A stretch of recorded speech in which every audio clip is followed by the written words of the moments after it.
And welcome to Excel B. This is Mr. Boyer, and as I said, this is Excel B. It's a two-part video. In this, we're going to create a sales spreadsheet where we're going to use a column or a set of columns and rows containing data for sales for several months and several different categories of items. And then we're going to analyze those using the sum, average, minimum, and maximum functions. The second part, we're going to do some calculations to calculate what if we increase sales by a certain amount. So we'll make this a little bit more powerful. Okay, so just looking at the background here, not to take too much of a bird walk, but you notice I got a ship here. Just happened to be a ship that I used to be stationed on. Now it's on its way to being razor blades, so I guess that makes me old. Anyway, let's go ahead and get started. Down in the lower left corner, we're going to click the Start menu. I'm going to select Excel and bring up the spreadsheet. Very first thing I want to do is create a blank workbook. And before I go any further, let's go ahead and save it. So just so you see this, I'm going to go up to the File tab and click Save. Or I'm sorry, click File, then click Save As. And I'm going to browse to my desktop. So I'm going to click the Browse button. And I'm going to put this on my desktop for now. Now later on, I may put it in a file folder, but for right now, I'm just going to keep it right on the desktop and then change the name. Now remember, our naming convention, real easy to remember. It's your last name, first name, and the name of the assignment. And notice that I've capitalized the first letter of each word. Makes it easier to break up and easier to read the file name. As long as you have that information on there, that's what I'm looking for. That's going to help me keep everything straight. And if you happen to bring up or send me a file or whatever, I know whose it is and what assignment it is. It's also going to help you do the same thing. Okay, go ahead and save it. And so the very first thing I want to do is let's go ahead and set this page up. I'm going to play with it a little bit here. Notice up at the top I've got my typical tabs up here. Just as a refresher, the File tab contains all the file functions. The Home tab contains most of the functions, most of the things that you need to do for formatting and stuff like that in Excel. Next I have Insert. I have a Page Layout tab. Page Layout's the one we're going to use. I'm going to come down here first, change the orientation to landscape. And I also want to take a look at the headings, and I want to put a header and footer on this one. So real easy way to do that, I can come over to the View tab and I can do a Page Layout view, and right up here, Add Header, I'm going to put my name. Okay, I'm going to put the course and section. That's IS 15. In this case, it's 51126. You might use another one if you're not in this particular section. That's okay. Just put your section number in there, and then today's date. In this case, it's going to be July 6, 2019. Okay, we've got that all taken care of. That's going to save like that. I can click the save icon up here. Click that old-fashioned disk up there. It clicks save, and now I can go back to my view and change it to a normal view so it looks normal again. Okay, so let's go ahead and create our chart. First thing I want to do is I want to put a, well, let's go ahead, come down about 4 spots here, and I'm going to create some categories for my different types of computer parts that I'm going to sell. So this chart is going to cover sales of computer parts. I'm going to have 5 different kinds of computer parts, and I'm going to track that over 4 months. So first thing I need to do, I need to come up with some computer part names. I have RAM for random access memory, and CPUs, and motherboards, cases, and fans. Okay, so I have those done. One thing about this is I know that all my data is going to be out this way. So I want to make sure that these align not to the left here, but to the right. So what I'll do is um, for these particular ones right here, I'm going to go ahead, as a matter of fact, for this whole column, I'm just going to go ahead, go to the Home tab, and now that I have this column selected, I click the B up here, it highlights all of column B, and then I can go to the Alignment tab, select Align Right, boom, done. Okay, across the top, let's track sales for January through April. So how do I do this? Well, I can type the word Jan, and then if I want to, I could type Feb and March, but I'm lazy. So I'm going to go ahead and erase these. I'm going to show you a trick. If I just select that one, notice as I start to expand that selection, right below it, you'll notice there's a little tag that says Feb and then March and April. Excel's pretty smart, and it knows that if it has the word Jan in there, it probably means January, and that if I expand the selection to highlight more cells, it's going to automatically fill those in. Okay. Now I'm also going to, at the end, have a total column and a total row. Okay, so we're gonna start with this. This is just our sales, and we're gonna do some simple analysis of these items. So since I know that these are going to be my my labels, I'm going to highlight those and then turn them bold to make them stand out. So I'll click the B on the top of the B column and then select the bold icon up here. Another way I can do that, if I right click, I can also select B on the quick access toolbar. I can also simply hit Control B with the keyboard and it'll do the same thing. Same thing here. I click the 3 on the 3 row. It highlights the entire row. And I can right click and on the quick access toolbar select bold. Boom, done. Okay, another thing I want to do, I want to put a title across the top of this whole chart up here. So I'm going to highlight cells B1 through G1. And I'm going to use a handy tool called Merge and Center. Now when I do that, what that does is it turns the cells B1 through cell G1, turns those cells into one giant cell, and it centers whatever's in there. So if I click that and start typing, now I simply start typing sales of computer parts. It already knows that I want it bold, so it turned it bold. And now I've got the start of a chart. Okay, so now, next thing we need to do, let's go ahead and fill this in with some data. So I'm going to start filling this data in. The month of January, I sold 50 pieces of RAM, 200 CPUs, 20 motherboards, and 10 cases. Oh, and 40 fans. Okay. February, it's 40, 205, 15, 40, and 60. In March, it's 108, 45, 20, 95, and 8. And finally, in April, let's go with 40, 35, 65, 30, and 155. Okay, so we know that these are the number of pieces, the number of items that we've sold. It's not dollars, so we don't have to change it to currency or anything like that.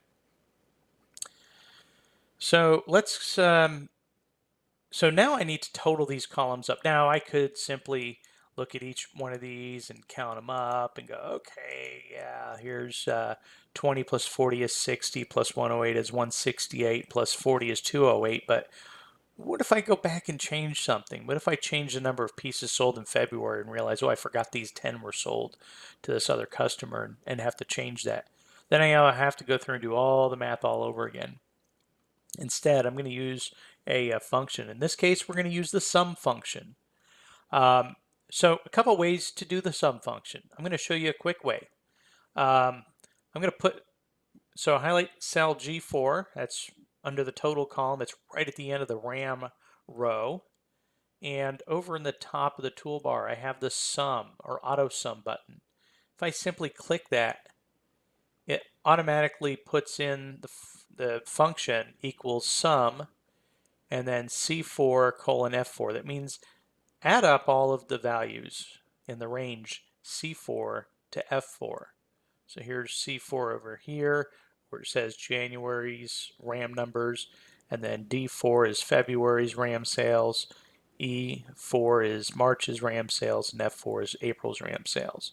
Okay, so it's got those all together. I hit enter, sums it up. Okay, I can do the same thing over here, but I'm lazy. There's an easier way. I can simply highlight the one cell, and then this little dot on the corner of this highlighted cell, that's called the drag handle. I'm just going to go ahead and drag that down, and boom, total it all up.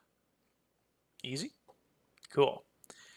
Of course, with all Microsoft products, there's more than one way to do things. So I'm going to come down here, and I'm going to do it a different way. I'm going to use just my keyboard. I'm going to type equals, and I'll type the letter S, and all of these little suggestions pop up.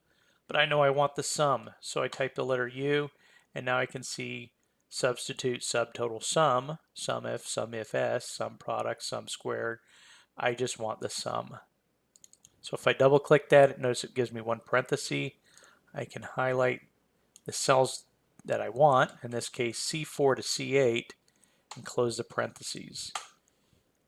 Okay, and then I can do the same thing. I can highlight it and use a drag handle, and I'm going to bring it all the way across.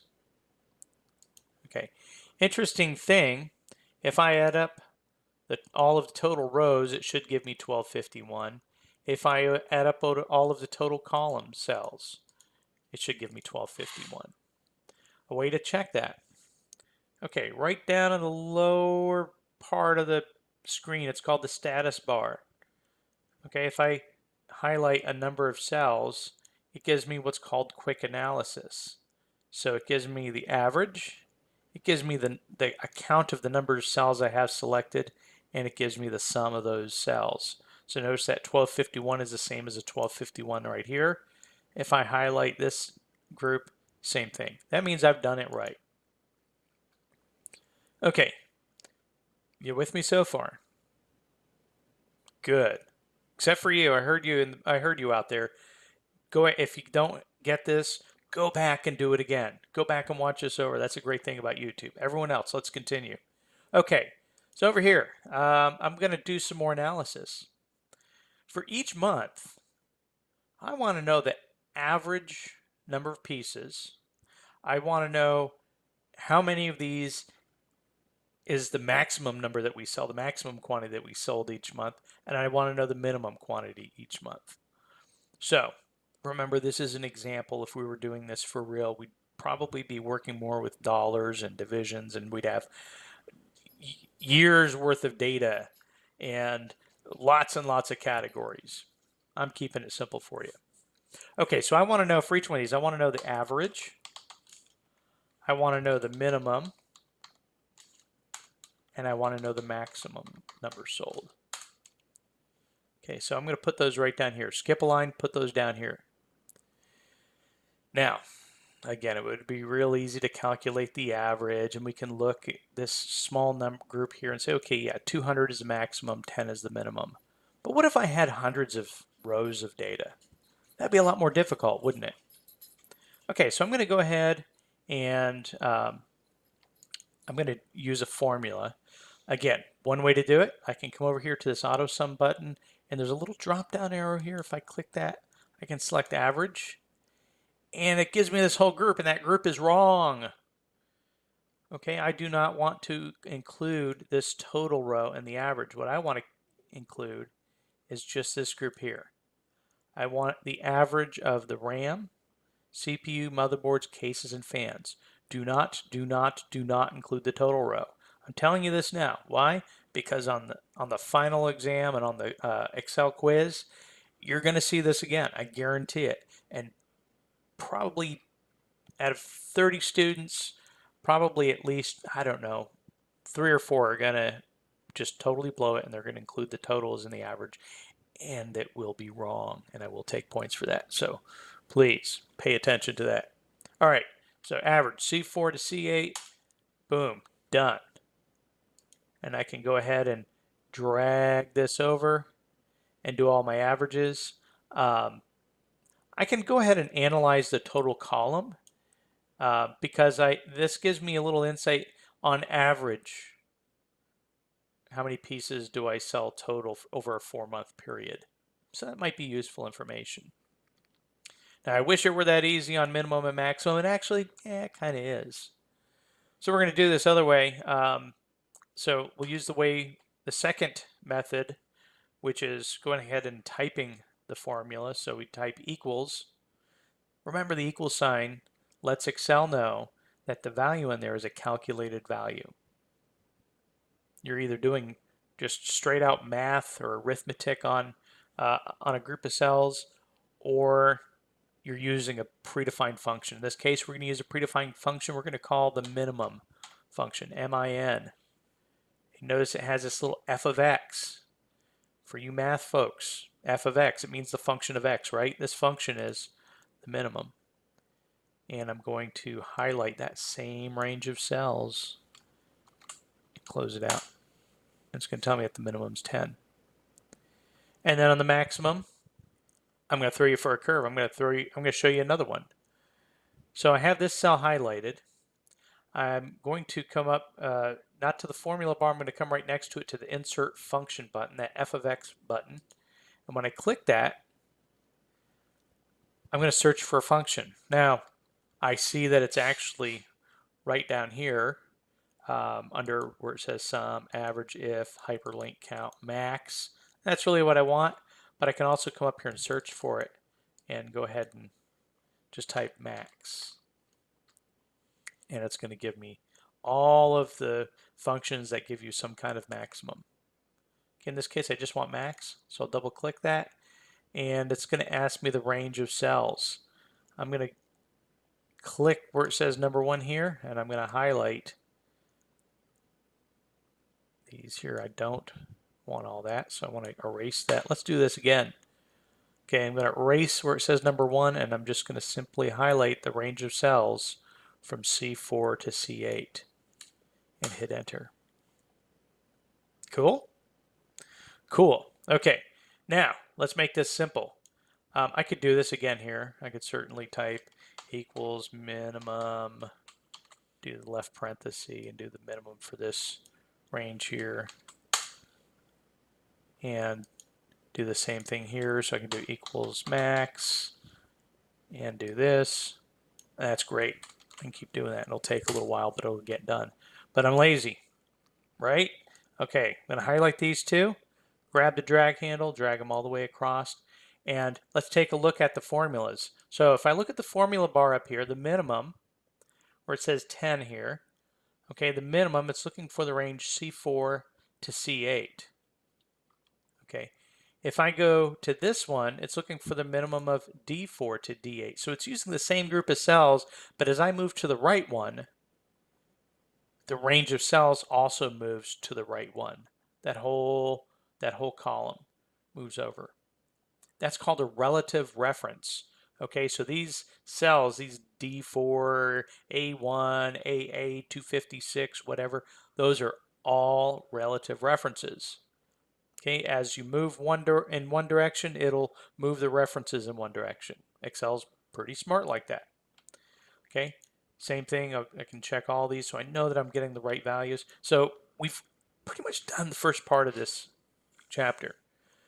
So remember, just as a review, we covered 4 things. We covered the sum function. Now here we call it total. We've labeled it total, but really it's the sum function. So we've covered the sum function. We've covered the average function, the minimum function, and the maximum function. We've also figured out how to copy cells. Okay, and we figured out how when we copy functions and formulas, they'll actually move relative to the movement of the cell. So as I copy them over one, the references are going to move over one with it. So that's relative reference. We also looked at some simple formatting techniques like bold and the align right button. We could align left or we could align center. I can make them move, although our cells aren't big enough for it to do it. We can move top to bottom, but I'm going to go ahead and leave these aligned right. We also learned about this thing called merge and center, where we can merge the cells or unmerge them with that button. Okay, stay tuned for part 2 of the video. I'm going to pick this up right here.